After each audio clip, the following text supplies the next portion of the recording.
Brother Yesudas గారు శ్రమ దినాల్లో గృహప్రవేశం అనేది చేయవచ్చా అని ప్రశ్న అడుగుతున్నారండి. నాన్న మీరు ప్రార్థనా పూర్వకంగా ఒకవేళ అదే టైంలో చేయాలని పరిస్థితి ఏర్పడితే చేసుకోవచ్చు, నో ప్రాబ్లం. అయితే లేదు తర్వాత ప్రార్థనలు అయిన తర్వాత చేసుకుందాం అంటే మంచిదే. లేదండి మాకు వీలు పడట్లేదు అదే టైంలో ఓపెన్ చేయాల్సి వస్తుందంటే ప్రార్థనాపూర్వకంగా చేయండి. ఏది చేసినానో మాట చేత కానీ క్రియ చేత కానీ దేవుని మహిమార్థమే చేయమని రాయబడింది. ఎలా చేయాలట? దేవుని మహిమార్థమే. తీసుకురండి కొలసీ పత్రిక 3వ అధ్యాయం 16వ వచనం. మాట చేత కావచ్చు, క్రియ చేత కావచ్చు, దేవుని మహిమార్థమే మనం చేయాలి. Right, next question. నా స్వరం వినిపిస్తుందా? మీకు ఎక్కువ వస్తుందా? మంచిగానే ఉంది పాస్టర్ గారు. ఓకే. తర్వాత ప్రశ్న సిస్టర్ పద్మశ్రీ గారు హైదరాబాద్ నుంచి ఈ విధంగా ప్రశ్న అడుగుతున్నారు. పాస్టర్ గారు, శ్రమ దినాల్లో వ్యాపారం చేయకూడదని కొంతమంది అంటున్నారు, ఇది ఎంతవరకు వాస్తవం అని సహోదరి ప్రశ్న అడుగుతున్నారండి.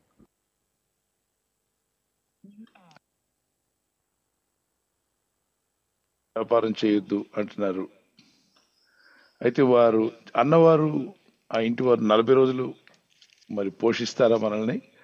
మీకు కావాల్సిన అన్ని సప్లై చేస్తారా? ఉచిత సలహాలు అందరూ ఇస్తారు. ఉచిత సలహాలు మనం పాటించాల్సిన అవసరం లేదు. శ్రమ దినాలు ఎవరికి శ్రమ? దేవునికి శ్రమ లేకపోతే మనకు శ్రమలా? ఇవి మానవ ఆలోచనలతో పెట్టినటువంటివి, బైబిల్లో రాయబడలేదు. అయితే 40 రోజులు ఉపవాస ప్రార్థన మంచిదే, మనం కూడా చేస్తున్నాం. అందరూ ఫాస్టింగ్ ప్రే చేయొచ్చు.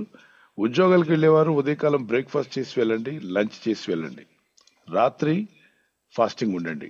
40 రాత్రులు ఫాస్టింగ్ అవుతుంది అప్పుడు. అలాగే మరి నాకు ఉదయం ఖాళీగా ఉంటాను, మార్నింగ్ ప్రేయర్లు అటెండ్ అవుతాను, మధ్యాహ్నం నుండి నాకు వర్క్ స్టార్ట్ అవుతుంది అన్నట్లయితే మధ్యాహ్నం మీరు భోంచేసి రాత్రి కూడా భోంచేయండి, ఎందుకంటే నైట్ కూడా పవర్లో ఉంటారు కాబట్టి. మరి ఉదయకాలాలు 40 ఉదయాలు మీరు ఫాస్టింగ్ ఉండి ప్రార్థన చేస్తారంటే 40 పూటల ఉపవాసము.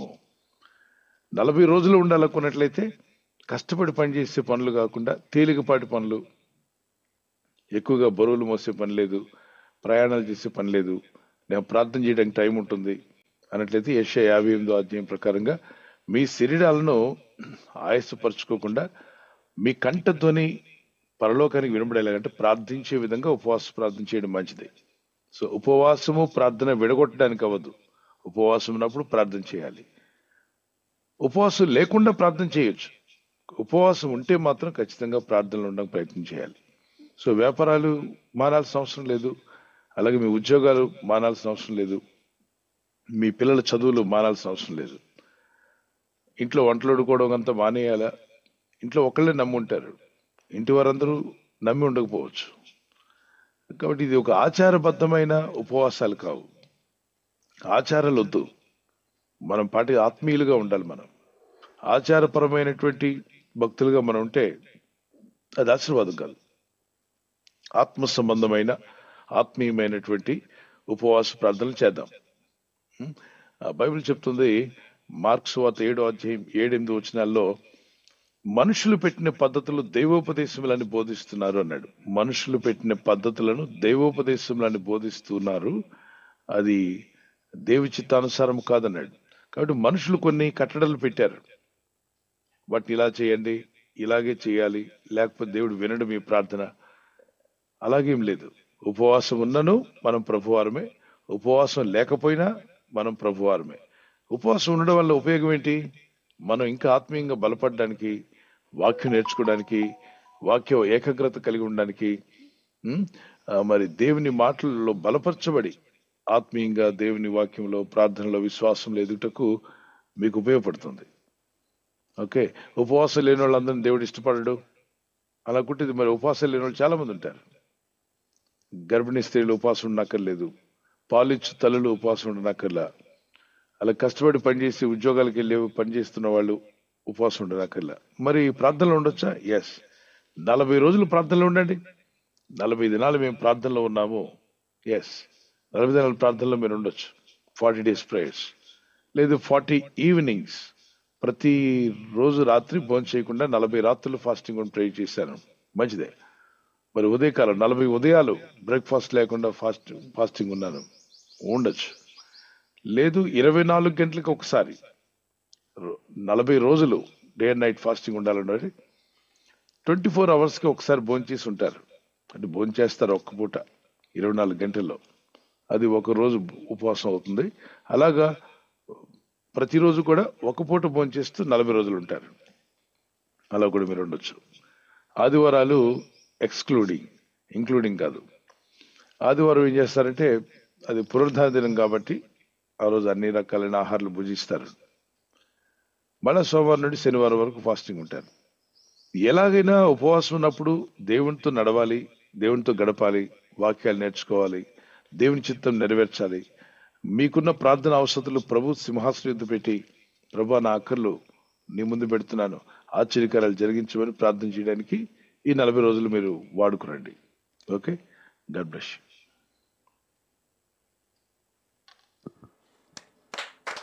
చేయి చూపిస్తున్న వారు కనిపిస్తున్న వాళ్ళ పేర్లు చదవండి అన్న. ఎస్తేర్ గారు నల్ల చెరువు నుండి, బాలరెడ్డి గారు, జోయల్ బ్రదర్, ఎస్తేర్ గారు అమలాపురం నుంచి, వేణుగోపాలరావు గారు, సిస్టర్ మీ పేరు చదవగానే చేయి దింపండి అన్న. చంటి గారు తణుకు నుంచి,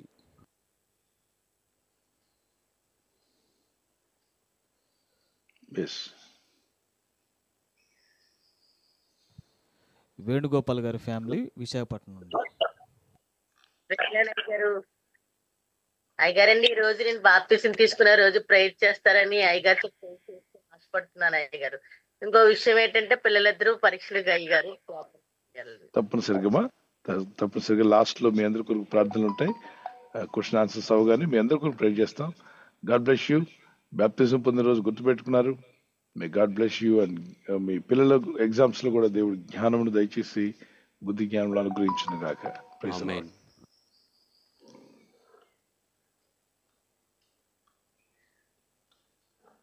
థ్యాంక్ యూ పాస్టర్ గారు. తర్వాత ప్రశ్న సిస్టర్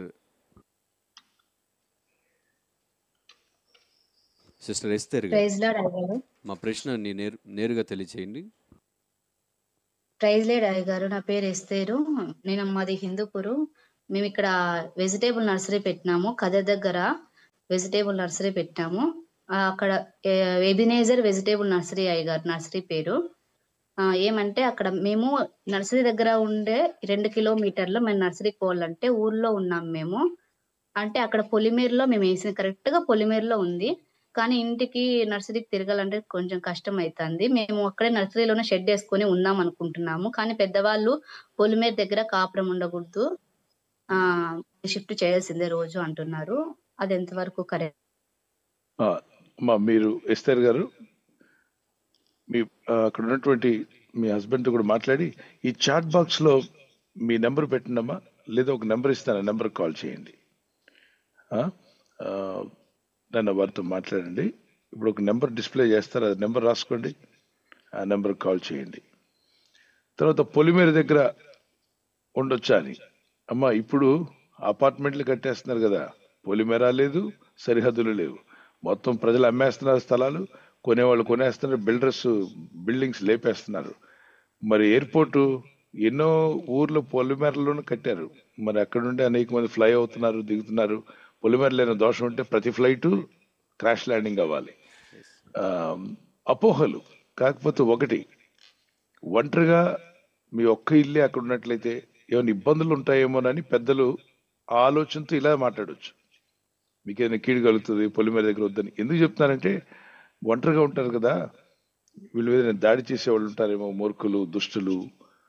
అందువలన మీకు కీడు కలగకుండా ఉండడానికి ఇలా తిప్పి మాట్లాడుతుండొచ్చు. పొలిమేర దగ్గర వద్దని, ఇక్కడ ఊరు బయట, పొలిమేర అన్నప్పుడు ఊరు బయట అన్నప్పుడు వాళ్ళకి ఏదైనా ఎవరైనా కీడు కలిగిస్తుంటే ఇరుగు పొరుగు వాళ్ళు పరిగెత్తుకుని సాయం చేయడానికి అవకాశం ఉండదుగా. అందుకని పెద్దలు అలా చెప్పుంటారు. అది ప్రతిదీ ఆచారబద్ధం కాకుండా ఆలోచన విధంగా మంచిగా ఆలోచిస్తే అది మీకు వీలుగా ఉంటుందా, అక్కడ మీకు సహాయకులు ఉన్నారా, మీకు ఏ ఇబ్బంది కలగకుండా ఉంటుందంటే మీరు ఉండొచ్చు. లేదు అది ఊరు బయట, ఊరు చివరిగా ఉంటుంది, ఒంటరిగా ఒక కుటుంబమే ఉండాల్సి వస్తుంది, ఇబ్బంది ఏమైనా ఉంటుంది అన్నట్లయితే ఊరు నుండి వచ్చి వెళ్ళొచ్చు. మీరు ప్రార్థన చేసుకోండి. ఏది ఏమైనా దేవుని కాపుదల మీకుండును గాక. ఆమేన్. నిన్ను కాపాడువాడు కునుకడు, నిద్రపోడు. విశ్వాసంతో ఉండండి, ప్రార్థనాపూర్వకంగా ఉండండి, ఆత్మ నడిపింపును కలిగి ఉండండి. ఈ నెంబర్కి కాల్ చేయండి అమ్మా. మీరు నర్సరీ పెట్టారన్నారు, దానికి సంబంధించిన కొన్ని విషయాలు కూడా మీకు తెలియపరుస్తారు. 7799902110 ఈ నెంబర్కు మీరు కాల్ చేయండి. ఇప్పుడే సేవకులు మీ నెంబర్ రాసుకుని మీతో ఈరోజు మాట్లాడతారు. నన్ను వారు కాల్ రాగానే రెస్పాండ్ అవ్వండి. ఓకే పాస్టర్ గారు. నెంబర్ రాసుకున్నారో లేదో తెలుసుకోండి. ఎస్ పాస్టర్ గారు, నోట్ చేసుకున్నారు. సిస్టర్ మరొక ప్రశ్న అడుగుతున్నారు పాస్టర్ గారు. 40 దినాలు మరి పగలపూట వర్క్లో ఉండేవారు రాత్రులు ఉపవాసం ఉండొచ్చు అని అంటున్నారు కదా, ఏ సమయం నుంచి ఏ సమయం వరకు ఉండాలి అని చెప్పేసి ప్రశ్న అడుగుతున్నారు. అదే నైట్ ఉద్యోగాల నుండి వచ్చిన తర్వాత ఉదయం బ్రేక్ఫాస్ట్ చేసి జాబ్కి వెళ్ళారు, ఉద్యోగానికి మధ్యాహ్నం కూడా భోజనం చేశారు, ఎందుకంటే కష్టపడుతున్నారు మీ శరీరంతో. రాత్రి ఇంటికి వచ్చిన తర్వాత కష్టమైన పని ఉండదు కాబట్టి మీరు ఫాస్టింగ్ ఉండి ప్రార్థనలో ఉండొచ్చు. నైట్ మీరు భోజనం చేయరు అంతే, ప్రార్థనలు ఉండండి, బైబిల్ చదువుకోండి, దేవుని స్తుతించండి. మార్నింగ్ లేచి మళ్ళీ మీరు బ్రేక్ఫాస్ట్ చేయొచ్చు, మళ్ళీ మీరు పనికి వెళ్తారు కాబట్టి. God bless you.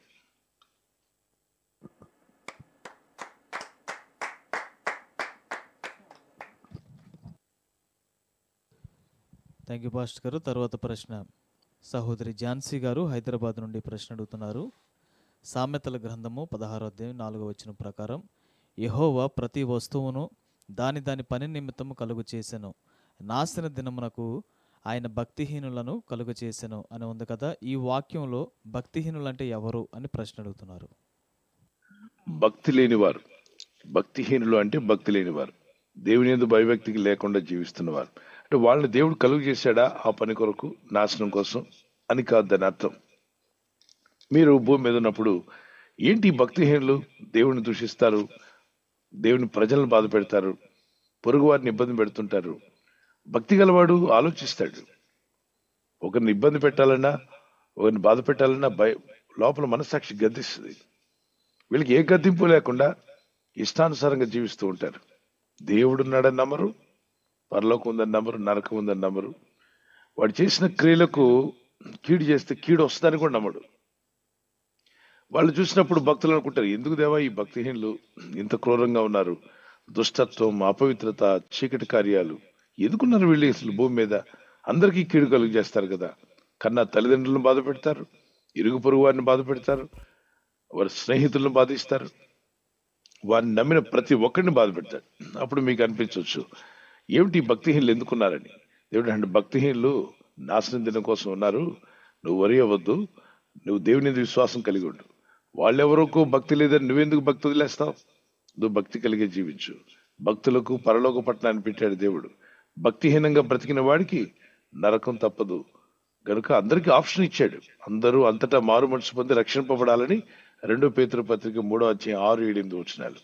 మరి భక్తిహీనంగానే ఉంటారని కోరుకున్నారనుకోండి, వారు ఇక వారి నాశనం వారే తెచ్చుకున్నట్టు. ఓకే, దాన్ని ఆ విధంగానే మనం తీసుకోవాలి. God bless you.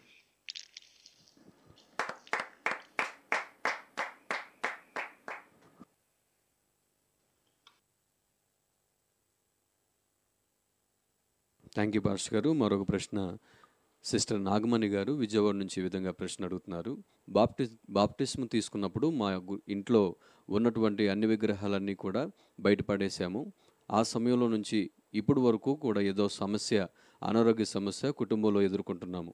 మాకు తెలిసిన వారు మీరు విగ్రహాలు పడేయటం వల్ల ఈ విధంగా జరుగుతుందని అంటున్నారు. ఇది ఎంతవరకు వాస్తవమని సహోదరి ప్రశ్న అడుగుతున్నారండి. మీరు ప్రభువుని నమ్ముకుని బాప్తిజం పొందటం వల్ల సమస్యలు వచ్చాయి, మరి బాధలు వచ్చాయి.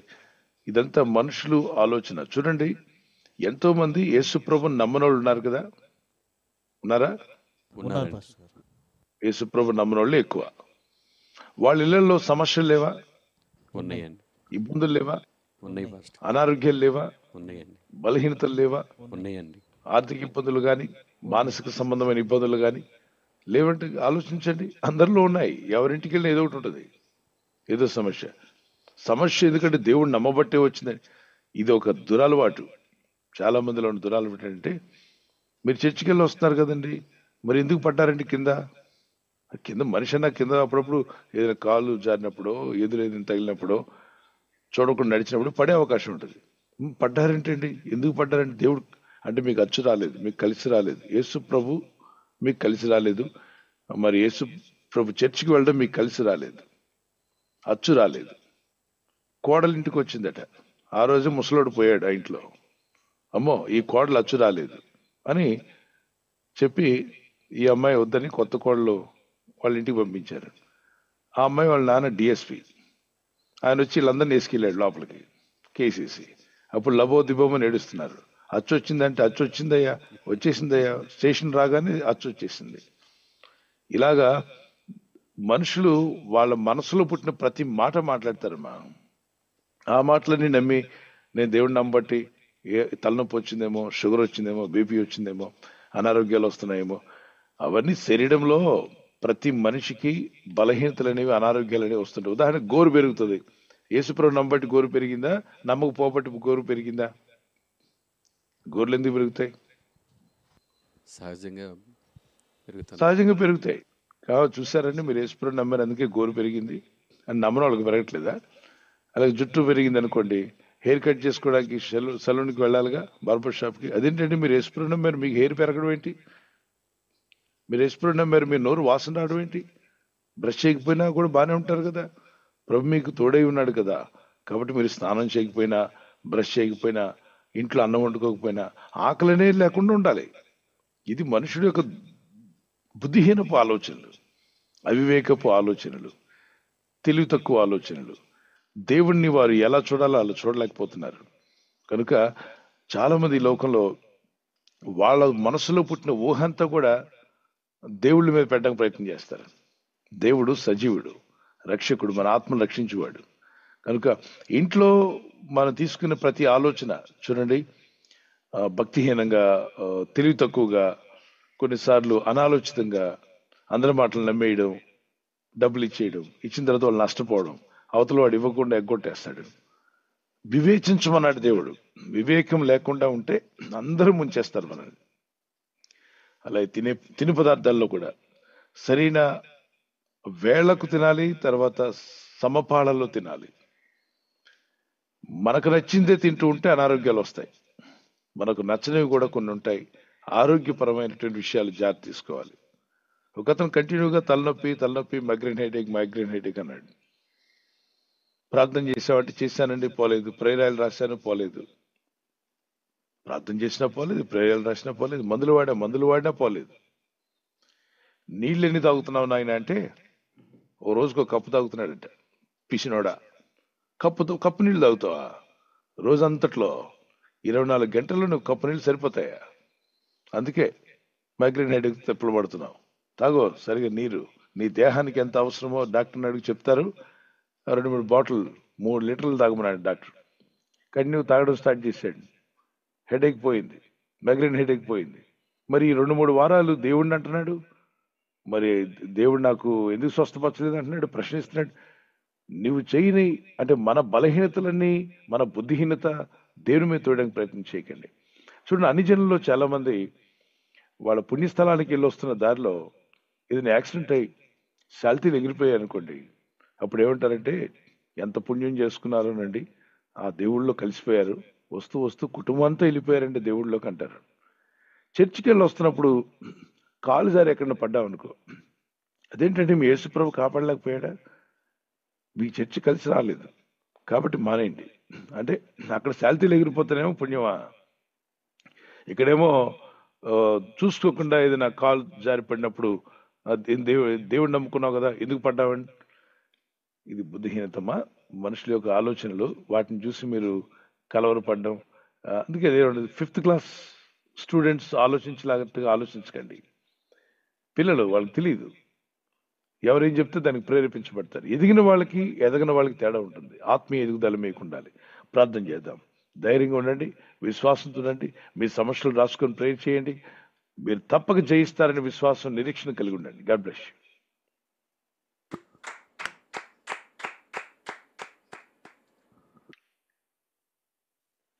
థ్యాంక్ యూ పాస్టర్ గారు.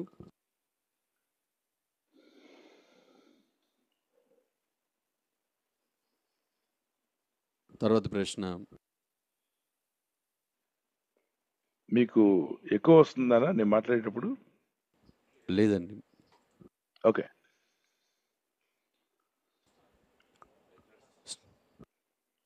రైలర్ సిస్టర్ అమ్మ మీ అలాగే పేరు. సేవకులకు కూడా కనెక్ట్ చేయండి, ఇవ్వండి, అవకాశం ఇవ్వండి.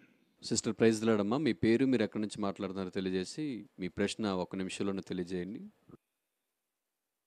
ఆడియోని అన్మిట్ చేయండి. స్క్రీన్ మీద ఆప్షన్ మీకు కనిపిస్తుంది చూడండి అమ్మా.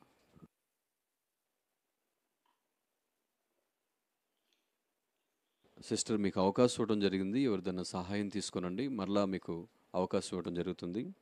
సమయం పోనివ్వకండి. ఈ సమయంలో మరొక ప్రశ్న పాస్టర్ గారు. విజయవాడ నుంచి బ్రదర్ స్టీఫెన్ గారు ఈ విధంగా ప్రశ్న అడుగుతున్నారు. నేనైతే దేవుణ్ణి నమ్ముకున్నాను, కానీ మా అమ్మగారు పూజలు చేస్తున్నారు, ఇద్దరం కూడా ఒకే గృహంలో ఉంటున్నాం. ఇలాంటి సమయంలో ఆ గృహంలో నేను ఉండవచ్చా లేదని ప్రశ్న అడుగుతున్నారండి.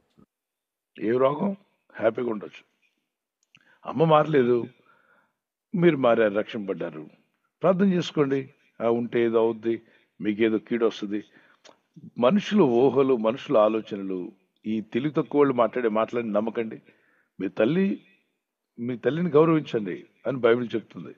కాబట్టి అమ్మ ప్రభుని నమ్ముకోలే, ఆమెకి ఇష్టమైన వాటిని ఆరాధన చేసుకుంటుంది. ఓకే, ఆమెకు ఆత్మ వెలుగు, మీకున్న ప్రత్యక్షత ఆమెకు వచ్చేంత వరకు మీరు ప్రార్థన చేయండి. అంతే. అమ్మకు చేయాల్సిన సహాయాలన్నీ చేసి పెట్టండి. భక్తి విషయంలో మీరు ప్రభుని ప్రార్థన చేస్తున్నారు, అమ్మకి ఆ ప్రత్యక్షత ఇంకా రాలేదు, రక్షణలోకి రాలేదు, కాబట్టి ఆమెకు తెలిసిన వాటిని ఆరాధించుకుంటుంది. మీకు అభ్యంతరం లేదు, వారికి అభ్యంతరం లేదు. ఓకే, ఇలా ఇంట్లో ఉండకూడదు, ఒకరు అది పూజ చేస్తున్నారు, ఒకరు ఇది ఆరాధిస్తున్నారు, 2 పడవల మీద ఖాళీ ఇవ్వకండి, ఇళ్లలో విడిపోండి, నో. బుద్ధిహీన ఆలోచనలు వద్దు. రక్షించబడిన భర్త, రక్షింపబడని భార్య అన్ని రకాల పూజ కార్యక్రమాలు చేసుకుంటుంది, భర్త ప్రభుని ప్రార్థన చేసుకుంటున్నాడు, ఒకే ఇంట్లో ఉంటారు. వాళ్ళ పిల్లలు కూడా ఆ భర్త విశ్వాసమును బట్టి భార్య పిల్లలు కూడా పవిత్రులు అవుతారని 1 కొరింథీ పత్రిక 7వ అధ్యాయం ఉంది. వాళ్ళు కూడా రక్షణలోకి రావాలని దేవుని చిత్తం. ఓకే, నీవు ప్రభు యేసు విశ్వాసం చొప్ప నీవు నీ ఇంటి వారు రక్షింపబడుదురు అని అపోస్తల కార్యం 16:31 రాయబడింది. ఆ వాగ్దానం ఎత్తి ప్రార్థించండి. ప్రభా, నేను నమ్మాను, నా ఇంటి వారంతా రక్షణ పట్టుకు సహాయం చేయమని అడగండి. ప్రభు తగిన సమయంలో మీ ఇంటి వారంతా రక్షణలో తీసుకొస్తారని నేను నమ్ముచున్నాను. విశ్వాసంతో ఉండండి, ప్రతిదానికి కలవరపడినక్కర్లా. ఈ మధ్య కొంతమంది వాళ్ళు భక్తులే కానీ వాక్యపు జ్ఞానం లేక, బ్రదర్ అలా ఉండకూడదండి, ఒకే ఇంట్లో ఒకరు అది ఆరాధిస్తున్నారు, మీరేం ప్రభుని ఆరాధిస్తూ ఉండకూడదండి. భార్య భర్తలు ఇద్దరు, భర్త నమ్మలేదట, భార్య నమ్ముకుంది, నమ్మని భర్తతో కాపురం చేయకూడదు. ఇది తెలివి తక్కువ వాళ్ళు, వాక్య జ్ఞానం లేదు వీళ్ళకి, బుద్ధిహీనులు. ఈ బుద్ధిహీనులు మాట్లాడే మాటలు నమ్మకండి. వాళ్ళు భక్తులే అయి ఉండొచ్చు, కానీ బుద్ధిహీనత పనిచేస్తుంది వాళ్ళు, వాక్యం చదవక. బైబిల్ ఏం చెప్తుందంటే, నీ భర్త అవిశ్వాసి అయ్యుండి నువ్వు విశ్వాసురాలివైతే నువ్వు కాపురం చేయొచ్చు. కాపురం వదిలేయాలని, విడిచిపెట్టాలని అసలు బైబిల్ వాక్యం చెప్పట్లా. కలిసి జీవించండి.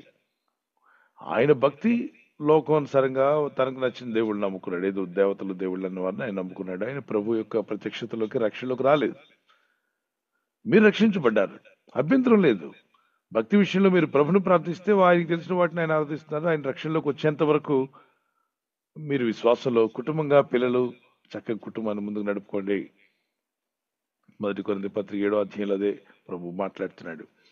సో దేవుని ప్రజలరా, ఎవరన్నా కాపురం చేయొద్దు, ఇద్దరు నమ్మాలి, ఇద్దరు నమ్మకపోతే కాపురం చేయకూడదు, ఇటువంటి బుద్ధిహీన మాటలు మాట్లాడేటువంటి, నేను వాళ్ళని ఎర్రివారని చెప్తాను. ఎర్రివారులు చాలా మంది పనిచేస్తున్నారు, అంటే వాళ్ళు మాట్లాడుతూ ఉంటారు ఎర్రి మాటలు నమ్మి మోసపోకండి. భక్తులైన మీరు వాక్యం చదవండి, వాక్యం మన జ్ఞానాన్ని ఇస్తుంది.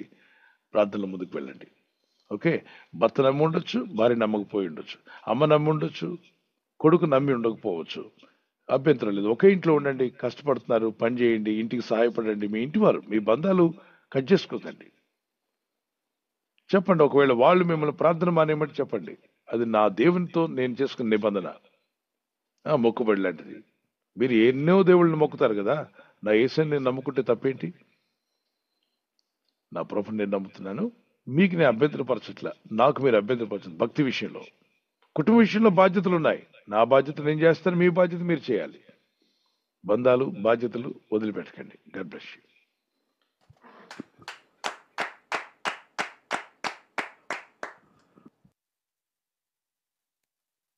థ్యాంక్ యూ పాస్టర్ గారు. తర్వాత ప్రశ్న చక్రవర్తి గారి ఫ్యామిలీ ఈ విధంగా అడుగుతున్నారండి. 28వ సామెత 24వ వచనం వాక్యం అడుగుతున్నారు. తన తల్లిదండ్రుల సొమ్ము దోచుకుని అది ద్రోహం కాదనుకున్నవాడు నశింపజేయవానికి జతకాడు. ఈ యొక్క వాక్యం యొక్క వివరణ అడుగుతున్నారండి. అదే తల్లిదండ్రుల యొక్క సొమ్మును దోచుకొని నాశనం చేయవాడితో జతగాడంటే ఆ కింద వచ్చిన ఏం చెప్తుంది లాస్ట్ లైన్ చదువు అక్కడే. తన తల్లిదండ్రుల సొమ్ము దోచుకుని అది ద్రోహం కాదనుకున్నవాడు నశింపజేయవానికి జతకాడు. నశింపు చేయవాడు ఎవరు? సాతానుడు. సాతాను జతగాడంటే సాతాను ఫ్రెండ్ అనమాట. ఎవరు? తల్లిదండ్రుల యొక్క సొమ్మును దోచుకున్నవాడు. దోచుకోవడం వేరు, అమ్మ నాన్న గిఫ్ట్ ఇస్తే తీసుకోవడం వేరు. గిఫ్ట్ అంటే ఏంటి? అమ్మ ఇష్టపడి ఇచ్చింది, నాన్న ఇష్టపడి ఇచ్చాడు. దోచుకోవడం అంటే ఏంటి? అమ్మకి చెప్పకుండా, నాన్నకి చెప్పకుండా వాళ్ళ కష్టార్జితాన్ని అమ్మేసుకోవడం, వీళ్ళ పర్మిషన్ లేకుండా వాళ్ళ ఇష్టానుసారంగా అమ్ముకొని తినేయడం, వాటిని అప్పులు పాలు చేయడం, వాళ్ళ కష్టార్జితాన్ని ఆ ఉన్న ఒక్కరిని ఇల్లు కూడా తాకట్టు పెట్టి రకరకాలుగా ఇబ్బంది పెట్టినప్పుడు తల్లిదండ్రులు ఎంతో దుఃఖిస్తారు, ఏడుస్తారు. తల్లిదండ్రులని వారి యొక్క ఆస్తిపాస్తులను దోచుకునేవారుగా ఉండకండి. ప్రార్థించండి, దేవుని దగ్గర మొరపెట్టండి. అందుకే అంటాడు, తల్లిదండ్రుల ఆస్తి దోచుకునేవాడు. వాళ్ళు గిఫ్ట్గా ఇస్తే అది తీసుకోవచ్చు, దోచుకోవడం అనేది మాత్రం చేయకూడదు. చేస్తే నశింపజేయడానికి జతగాడవుతాడు. మరి సాతానికి జతగాడుగా ఉండకండి. God bless you.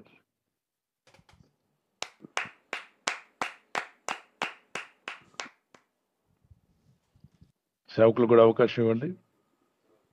Thank you pastor గారు. తర్వాత ప్రశ్న కేజీఆర్ గార్డెన్స్ నుండి మీరు సిద్ధంగా ఉన్నట్లయితే ఆడియో అన్మ్యూట్ చేసి మీకు ఉన్నటువంటి ప్రశ్న తెలియపరచండి. ఈ సమయంలో దానికంటే ముందు అదే సహోదరుడు మరొక ప్రశ్న కూడా అడుగుతున్నారు. అన్యుల గుడుల దగ్గర వ్యాపారం చేయవచ్చా అని ప్రశ్న అడుగుతున్నారు.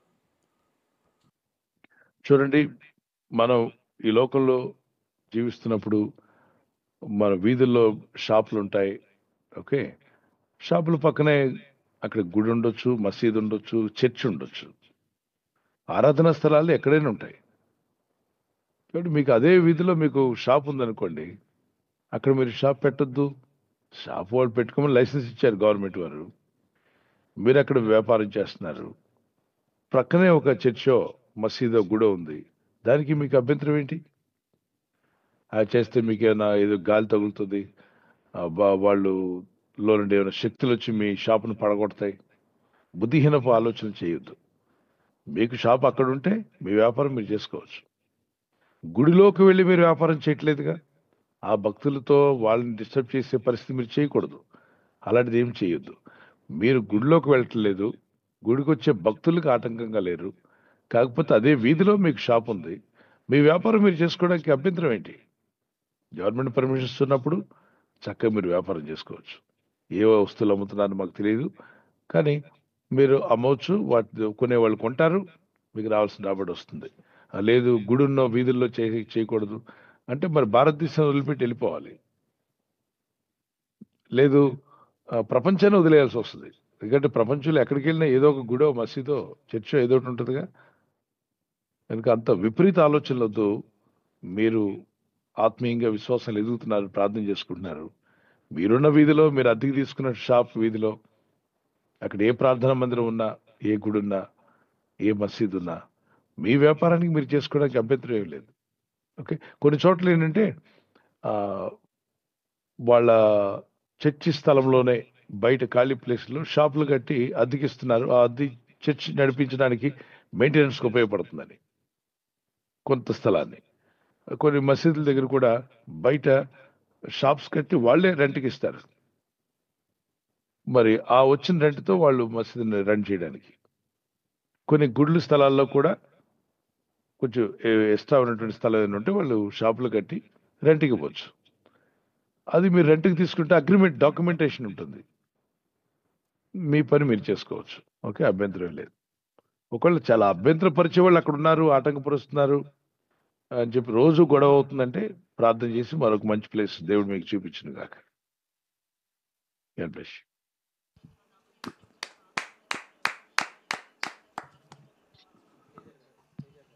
తర్వాత ప్రశ్న కేజర్ గార్డెన్స్ నుంచి.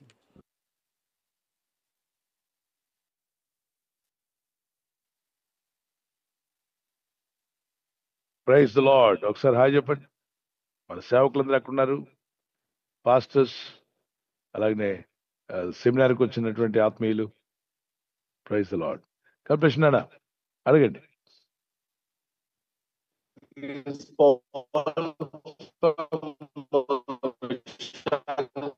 అక్కడ ఎవరు ప్రయాణం చేసి వెళ్తున్నప్పుడు యాక్సిడెంట్ అయింది, ఇంటి వారందరూ చనిపోయారు, ఒక్కళ్ళే మిగిలారు. దీన్ని బట్టి దేవుడు ఎందుకు అలా చేశాడు, దేవుడు అలా ఎందుకు తీసుకున్నాడు? అసలు దేవుడిని మధ్యలో తీసుకురావద్దు. God is not the reason. ఆ డ్రైవింగ్ చేస్తున్నప్పుడు పొరపాటు చేసి ఉండొచ్చు. పొరపాట్లనే మనుషులు చేస్తుంటారు. ఒక డ్రైవర్ పొరపాటు చేస్తే బస్సులో ఉన్న వాళ్ళందరికీ ఇబ్బంది అవుతుంది. అవునా కాదా చెప్పండి?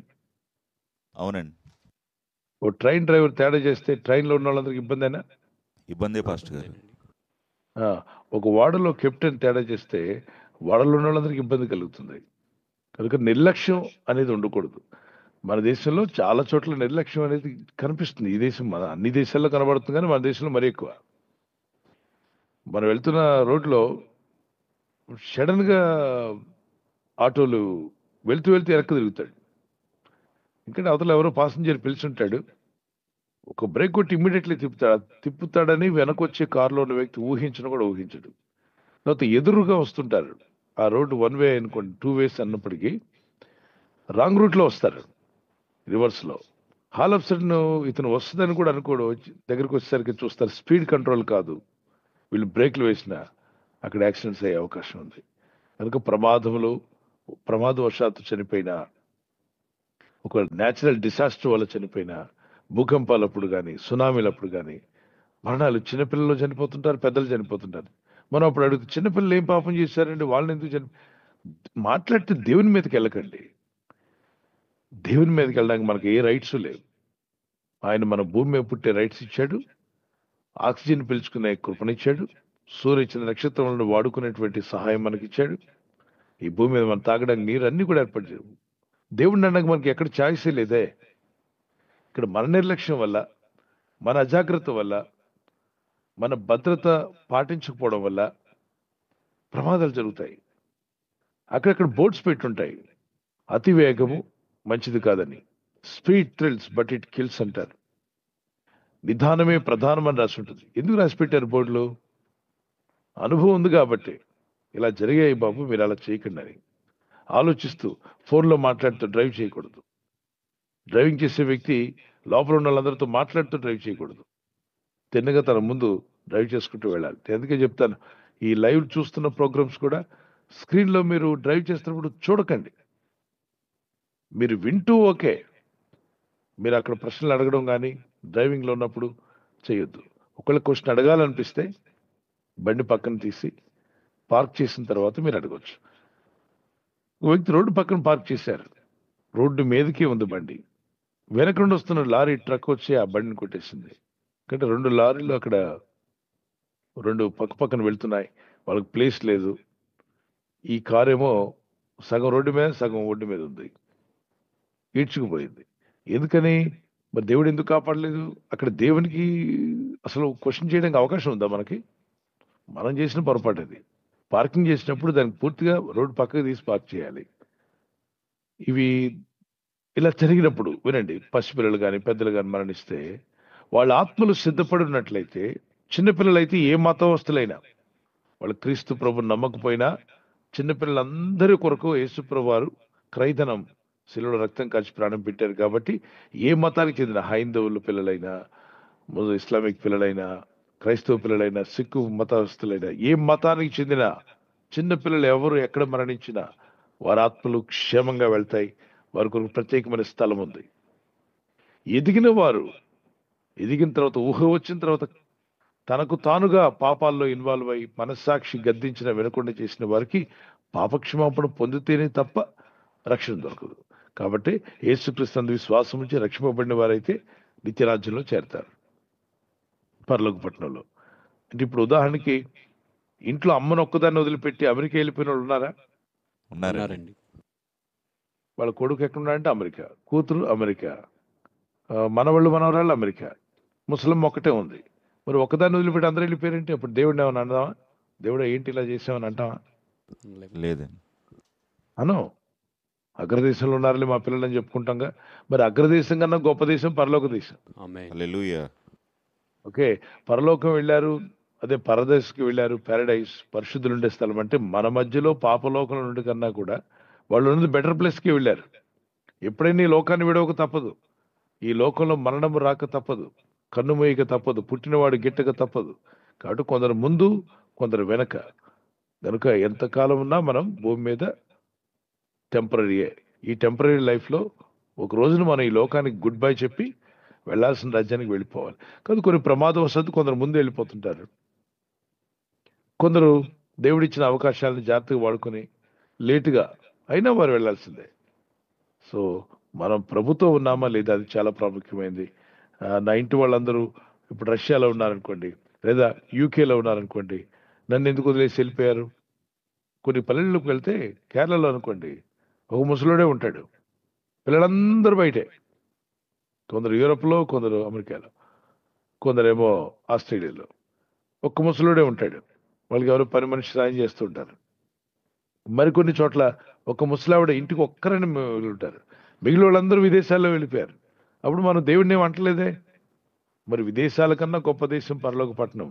అలాంటి విచారకరమైన విషయాలు జరగడం దేవుని చిత్తం కాదు. మనకు మనంగా చేసిన పొరపాట్ల వల్ల కూడా చాలా జరుగుతుంటాయి. కుక్కర్లో చిన్న హోల్ ఉంటుంది, ఆ హోల్ క్లీన్ చేయకుండా అందులో ఇసుక అది ఉంటే పెట్టేశాడు పాస్టర్ గారు.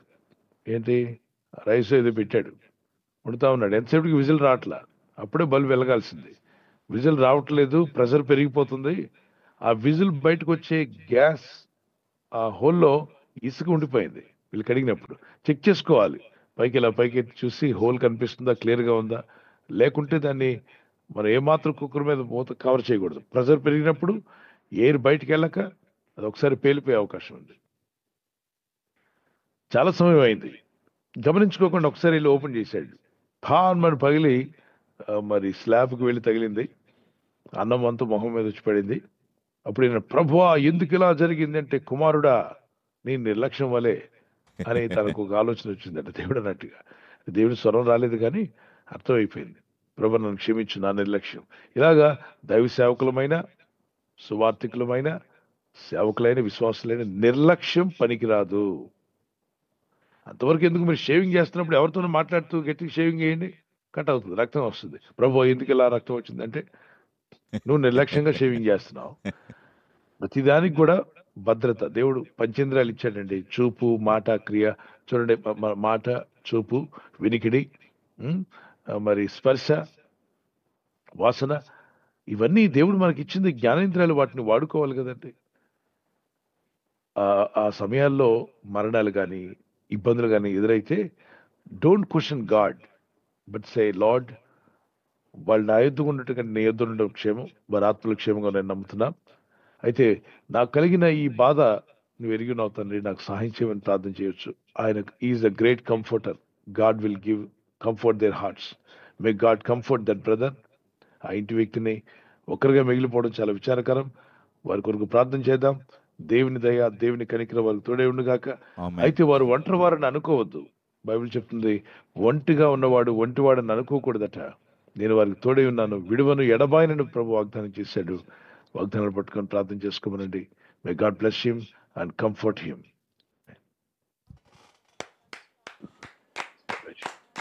ఏదో క్వశ్చన్ అంటే బ్రదర్ అడిగారు క్వశ్చన్.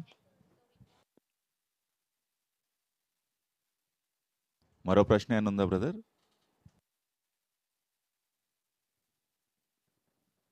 పాస్టర్స్ వేరే వాళ్ళ తరపున అడగాలన్నా మీరు అడగచ్చు.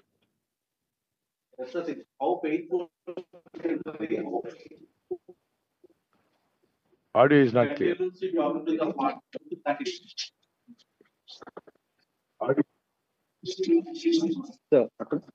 Painful memories continuously talking to the heart. Can somebody tell me what he's asking? Audio సరిగ్గా రాలేదు పాస్టర్ గారు, మొత్తం క్రాక్ అవుతూ వచ్చిందండి. మరొకసారి వినడానికి ప్రయత్నం చేయండి. ఈ సమయంలో మరొక ప్రశ్న పాస్టర్ గారు అండి.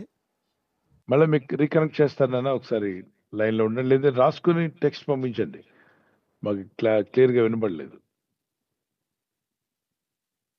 థ్యాంక్ యూ పాస్టర్ గారు. ఈ సమయంలో మరొక ప్రశ్న సిస్టర్ షారోన్ గారు బెంగళూరు నుంచి ఈ విధంగా ప్రశ్న అడుగుతున్నారు.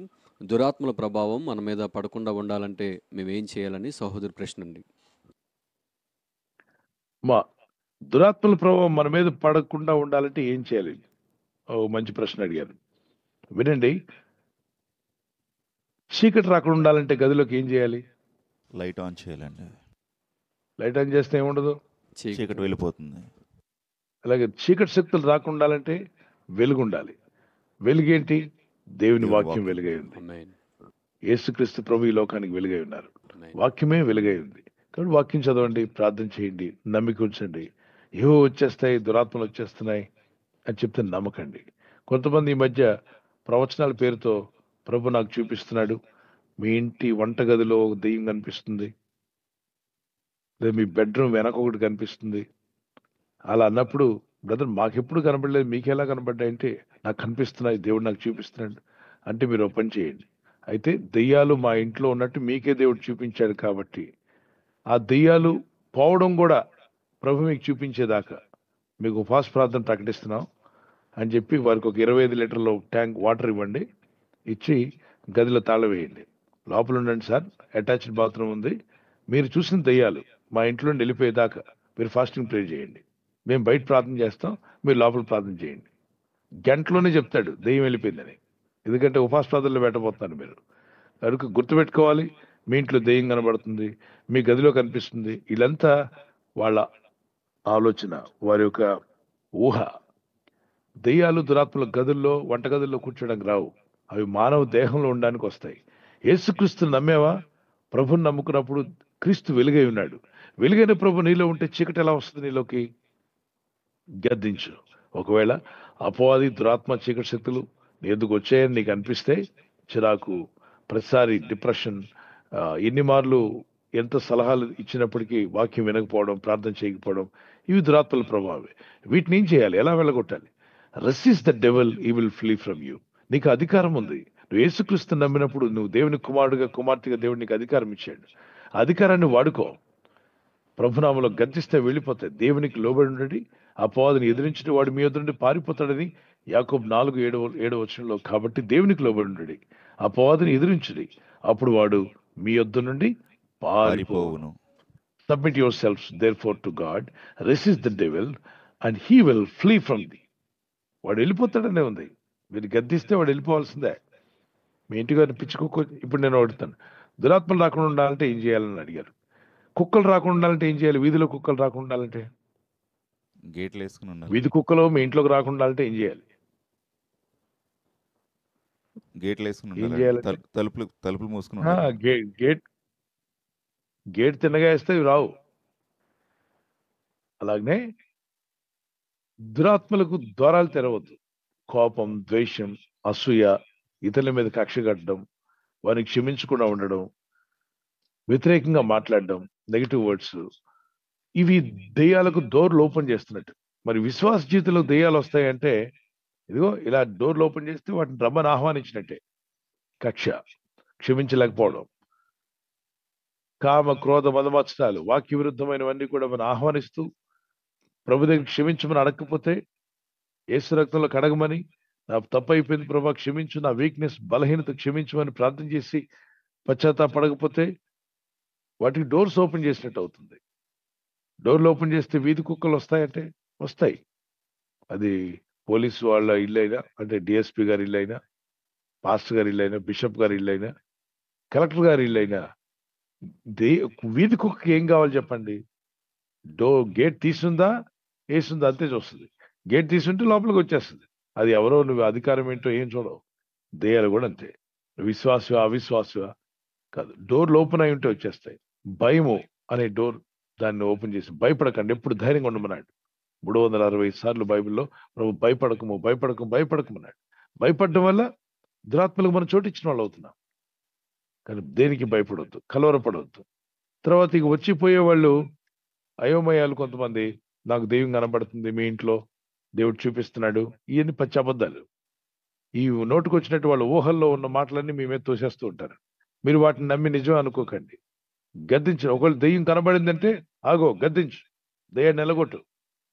మరి నాకు కనబడలా, నీకేం కనిపించింది కాబట్టి మీరు వెళ్ళగొట్టేదాకా వెళ్ళిపోవడానికి వీల్లేదు. అప్పుడు రెండోసారి మీ ఇంట్లో దేవదూత కనబడిందని చెప్తారు వాళ్ళు. ఇక్కడ దెయ్యం అంటే వదిలిపెట్టట్లేదు కదా మీరు. దెయ్యం కనబడిందంటే వదిలిపెట్టొద్దు వాళ్ళని, డోర్ వేసి చేయండి. పాస్టర్ గారికి దెయ్యం కనబడిందంట, ఆయన ఎలగొట్టేదాకా మన ఇంట్లోనే ఉంటారు, ఇక్కడే ప్రార్థన చేస్తారు. అయ్యా ఈ గది మీకు ఇస్తున్నాం, మీకు కనబడిన దెయ్యం, మా ఇంట్లో మీకు దెయ్యం కనబడింది, దాన్ని మీరే వెళ్ళగొట్టాలి, మీకు దేవుడు చూపించాడు, మీకే ఆ బాధ్యత. 72 hours ఫాస్టింగ్. కావాలంటే మీకు బిర్యానీ పెడతాం తర్వాత దెయ్యాలు పోయాక. నాకు తెలిసి ఒక గంటలోనే దెయ్యం పోయిందని చెప్తారు. దేవుని బిడ్డలారా, ఎప్పుడు ఈ మాటలు నమ్మకండి. దెయ్యాలు కనబడుతున్నాయి. దెయ్యాలు ప్రపంచం అంతా తిరుగుతున్నాయి. అవి గాలి స్వరూపులు, ఎక్కడైనా ఉంటాయి. మనుషుల దేహంలో చోటు కావాలని వస్తాయి. మన ఆత్మలో దేవుని పరిశుద్ధాత్మ ఉంది. ఇప్పుడు దెయ్యాల కాన్షియన్స్ ఎక్కువ పెట్టున్నారు దేవుని పిల్లలు. దెయ్యాల గురించి ఎక్కువ ఆలోచిస్తారు, దేవుని గురించి ఆలోచించబట్టే. సర్వలోకానికి వెళ్ళి సర్వసృష్టికి దెయ్యాలు ఎక్కడున్నాయి చెప్పమన్నాడా, దెయ్యాలను ఎలగొట్టమన్నాడా ప్రభు? దయ్యాలు చెప్పమంటున్నారు. బైబిల్లో యేసుప్రభు అధికారం ఇచ్చింది, give authority to caste out demons, go and preach the Kingdom of God. దేవుని రాజ్యాన్ని ప్రకటించండి, దెయ్యములను వెలగొట్టండి, రోగులను స్వస్థపరచమన్నాడు. మనోళ్ళు వచ్చే దెయ్యాలను ఎలగొట్టడం మానేసి దెయ్యాల అడ్రస్ చెప్తున్నారు. మీ ఇంటి అటక మీద ఉంది, ఒకటి మీ ఇంటి వెనక కనిపిస్తుంది, ఇంకోటి బెడ్ మీద కనిపిస్తుంది, నాకు కనబడుతుంది. నేకెడ్ ఐస్ తో చూస్తున్నాడట. మరి బట్టలు వేసుకున్న కళ్ళు ఎలా ఉంటాయి ఇది లేదు. Naked ice, I'm seeing with the naked ice. ఇదంతా 2 మచ్చులు 3 మచ్చులు 4 మచ్చులు. ఇవి నమ్మకండి. దేవుని ప్రజలారా, ప్రభునందు విశ్వాసం ఉంచిన మీరు వాక్యాన్ని పట్టుకొని వెళ్ళండి. వాక్యమైన దేవుడు మీకు తోడై ఉన్నాడు. God bless you.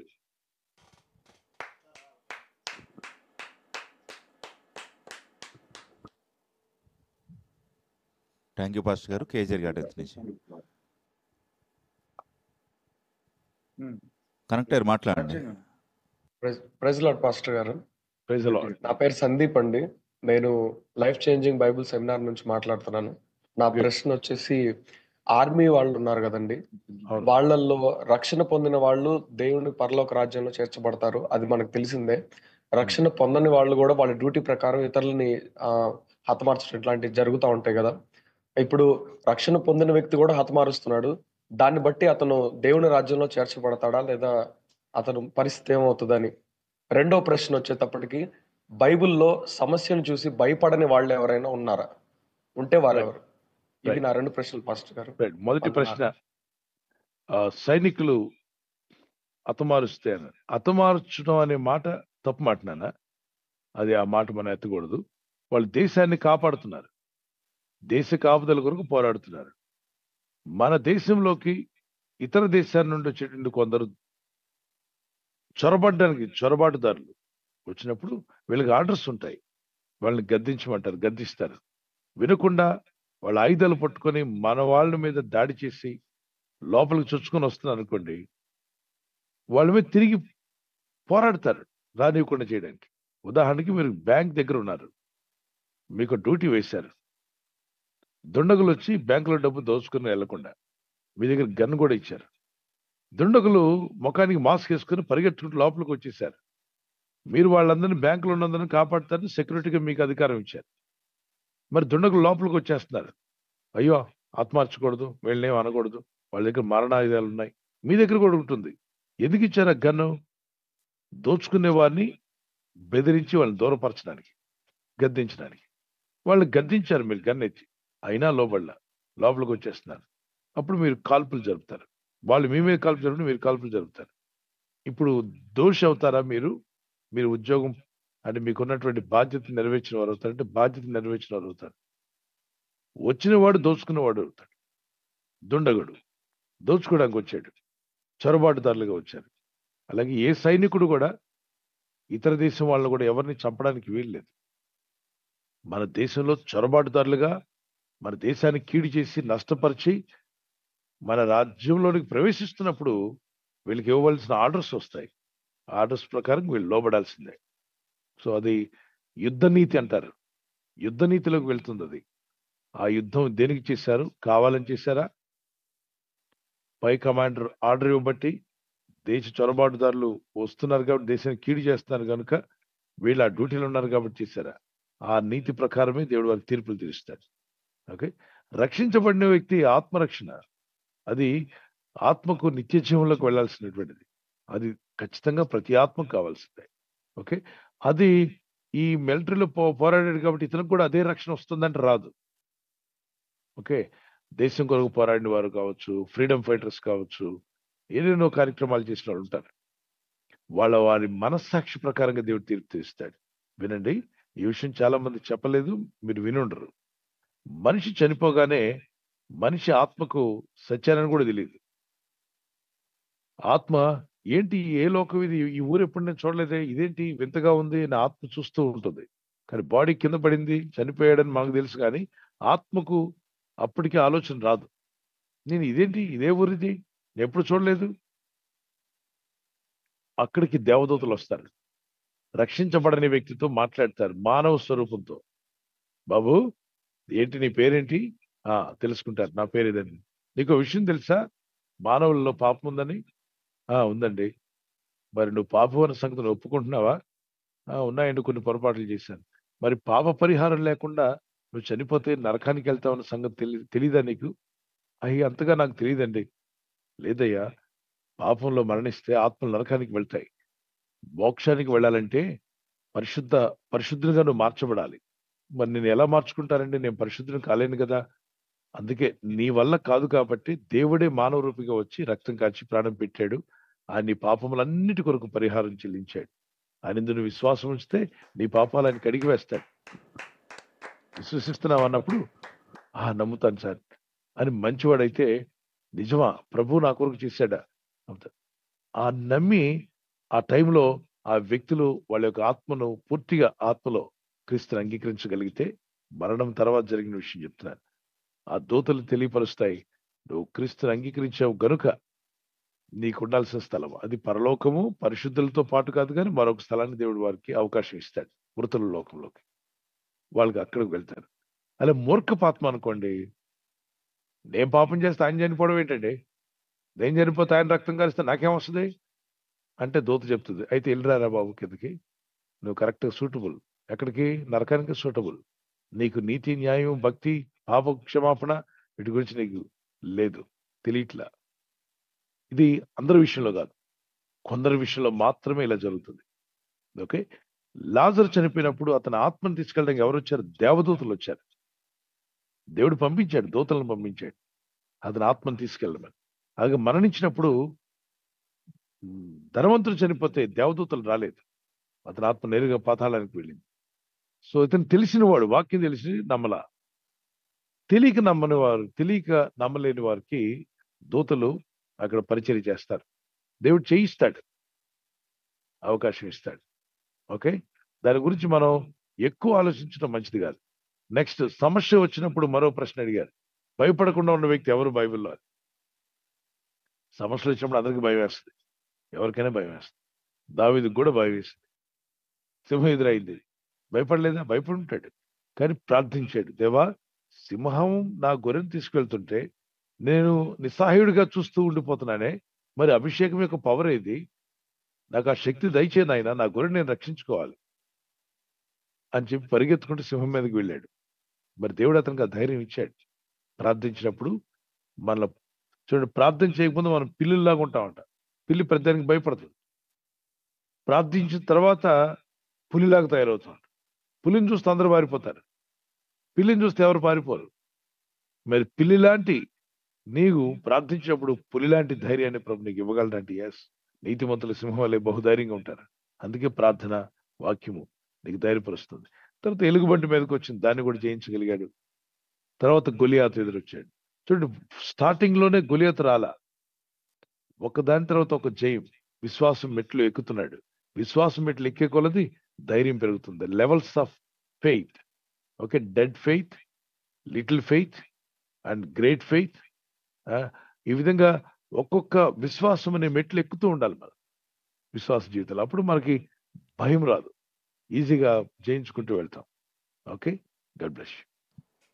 Thank you pastor గారు. తర్వాత ప్రశ్న సిస్టర్ పద్మ గారు వేపగూరు నుంచి ఈ విధంగా ప్రశ్న అడుగుతున్నారు. మేము టిఫిన్ సెంటర్ పెట్టాము, కానీ ఈ మధ్య వ్యాపారం అనేది సరిగా జరగటం లేదు, నష్టాల్లో నడుస్తుంది. ఎందుకు టిఫిన్ చేయడానికి రావట్లేదని కొంతమందిని మేము అడిగితే, మీరు మీ టిఫిన్ సెంటర్లో దేవుని పాటలు పెడుతున్నారు, అందుకే కొంతమంది రావట్లేదని అంటున్నారు. ఇలాంటి పరిస్థితుల మధ్య మేము ఏ విధంగా ముందుకు వెళ్ళాలని ప్రశ్న అడుగుతున్నారండి. మీరు సెంటర్ పెట్టారమ్మా, నడిపిస్తున్నారు, ప్రార్థన చేసుకుని వ్యాపారం చేస్తున్నప్పుడు మీ టిఫిన్ సెంటర్లో ఏవేమి వండుతున్నారు, తినడానికి ఏం దొరుకుతాయని బోర్డ్స్ పెట్టారా? ఓ సహోదరు ఇలాగే అన్నాడు, పాస్టర్ గారు మాది సాగట్లేదు, మా ఎదురుగా ఒక ఆయన పెట్టాడు, ఆయన బాగా సాగుతున్న, కొత్తగా పెట్టాడు, వెళ్ళిపోతున్నారు అక్కడికి. కొత్తగా పెట్టిన ఆయన ఆ షాప్ ముందున్న పిక్చర్స్, మీ షాప్ ముందు పిక్చర్స్ 2 తీసి ఒకసారి పట్టరమ్మన్నా, తీసుకొచ్చాడు. కొత్తగా పెట్టిన ఆయన ఫ్లెక్స్ బోర్డ్స్ అన్ని పెట్టి అక్కడ ఏం వండుతున్నారు అన్ని పెట్టాడు, ఏమేమి అవైలబుల్గా ఉంటాయో. మరోడేం పాత షాపు, ఆ పాడుపడిన ఫ్లెక్స్ ఒకటి ఉంది, ఏం మార్చడానికి ఒళ్ళు బతుకమా? పాడైపోయిందిగా. నువ్వు ఏం వండుతున్నావు ఎవరికి తెలుసు? దారిలో వెళ్తున్న వాళ్ళకి పరిచయం ఉన్న వాళ్ళు ఒకళ్ళిద్దరు వస్తుంటారు, పరిచయం లేనివాడు ఎలా వస్తాడు? దారిని పోయేవాడికి అక్కడ ఏముంటుందో తెలిస్తే కదా వస్తాడు. ఆ చిన్న మార్పు కూడా చేసుకోలేవా? దేవుడు ఎందుకు పంపట్లేదు జనాన్ని, నేను వండింది ఎందుకు వాళ్ళు వచ్చి తింటలేదు? ఈ ఓవరాక్షన్ ఆపి నువ్వు ఏం వండావో అది బయటికి కనిపించే విధంగా ఫ్లెక్స్ బోర్డ్స్ మీద పెట్టాడు, మార్పులు చేశాడు. లోపల సంగీతం, దేవుని వాక్యానికి సంబంధించిన సంగీతం ఉంటుంది. ఓకే, మీరు దేవుని పాటలు పెట్టారు కాబట్టి రావట్లేదు, అలాగే ఉండదమ్మా. అది ఊహ, అపోహ. మీరు చక్కగా మీ దగ్గర ఏమున్నాయో ఆ బయటికి రోడ్డు మీద వెళ్ళే వ్యక్తి కనిపించేలాగా పెట్టండి. ఫ్లెక్స్ బోర్డ్స్ పెడతారో లేదంటే పదార్థాలు బయటికి కనిపించే విధంగా, మనిషి కంటికి కనబడాలి కదా. ఆ తర్వాత క్లీన్‌నెస్, నీట్‌గా ఉండడం. నాకు తెలిసిన ఒక సహోదరుడు, నేను చాలా ఇబ్బంది పడతాను పాస్టర్ గారు అంటే, మరి ఇతర సెంటర్స్‌లో ఎలా అమ్ముతున్నారు, మీరు కూడా అలాగే అమ్ముతున్నారంటే, అవునండి. వాళ్ళకన్నా ఒక 10 పైసలు తగ్గించాము, వాళ్ళకన్నా ఒక పావుల తగ్గించి అమ్మడానికి ప్రయత్నం చేయి. దాని విలువ కూడా నువ్వు అక్కడ రాసిపెట్టు, శ్రేష్టమైనవి, మంచిగా ఉన్నవి ఈ రేటుకి మేము ఇస్తున్నామని చెప్పని. ప్రజలు ఎప్పుడైనా 10 పైసలు తక్కువ ఉంటే 10 మైళ్ళని దాటి వస్తారు, 10 షాపులు దాటి వస్తారు. పావుల తక్కువైతే పావు గంట నడిచి వస్తారు మీ దగ్గరికి. ఎందుకని? కొంచెం తక్కువలో ఇస్తున్నారని చెప్పి. బెటర్ ఇవ్వు, ది బెస్ట్, కొంచెం అందరికన్నా లాభం తగ్గించుకొని తీసుకో. చేశాడు. మళ్ళీ బాగుందండి, ఇప్పుడు చాలా మంది వస్తున్నారండి. అంటే ప్రజలు ఎక్కడైతే మెరుగైనది ఉంటుందో, ఎక్కడ రీజనబుల్ ప్రైస్కి దొరుకుతుందో అక్కడికి వస్తారు అంతే. ఇక్కడ మాయలు మంత్రాలు ఏం పనిచేయవు. ప్రార్థించండి, మీకున్న వాటిలో మేలైనది ఇవ్వడానికి ప్రయత్నం చేయండి. దేవుని సన్నిధిలో ప్రార్థన చేసుకుని మీ భారం యెహోవా మీద మోపండి, ఆయన మిమ్మల్ని ఫలింప చేయను గాక. ఆమేన్. కీర్తన 55 వచనం.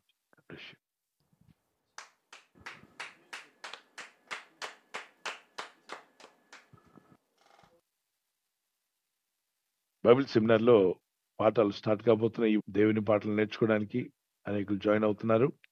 మీలో కూడా ఎవరైనా జాయిన్ అవ్వాలని మీ పేర్లు ఇచ్చి ఉంటే మరి ఏమాత్రం ఆలస్యం చేయకూడదు, మీరు జాయిన్ అయిపోవాలి. మరి జాయిన్ అయిన వాళ్ళు 40 days అంటే ఇదేదో పెద్ద అగాధంలో పడిపోయినట్టు లేకపోతే లోయలో పడిపోయినట్టు అస్సలు ఆ ఫీలింగ్స్ రానివ్వకండి. దయ్యాలు దురాత్మలు ఏం చేస్తాయంటే వాక్యంలో ఉండనే కూడా చేస్తాయి. ప్రార్థన చేయనీయకుండా దేవునితో కనెక్ట్ అయితే నువ్వు మేలు పొందుకుంటావు, దీవించబడతావు. ఎన్నో సంవత్సరాలు ఇళ్ళ దగ్గర గడిపేశాం. ఒక 40 రోజులు అంటే కళ్ళు మూసి కళ్ళు తెరిచి 40 రోజులు అయిపోతాయి. ఆ అయిపోయే రోజు అనుకుంటారే, అంత త్వరగా అయిపోయిందేంటి, ఇంత త్వరగా 40 రోజులు అయిపోయిందా, ఇంకా ఉంటే బాగుండు కదా అనుకుంటాం. కనుక గుర్తుపెట్టుకోండి, ప్రభా ఈ 40 దినాలు డెడికేటెడ్గా వాక్యం విని నేర్చుకుని ఆత్మీయంగా బలపడడానికి నీ కృపను నాకు దయచేయమని అడగండి. మీ మనసును ఏకాగ్రత నిలబెట్టండి. ఎంతో మంది మేలు పొందారు, దీవించబడతారు. చదువుకొని మీరు ఇతరులకు దేవుని వాక్యాన్ని అందించగల జ్ఞానాన్ని ప్రభు మీకు ఇవ్వాలని ప్రే చేసుకోండి. Okay, God bless you. ప్రభు మిమ్మల్ని దీవించి బలపరచును గాక.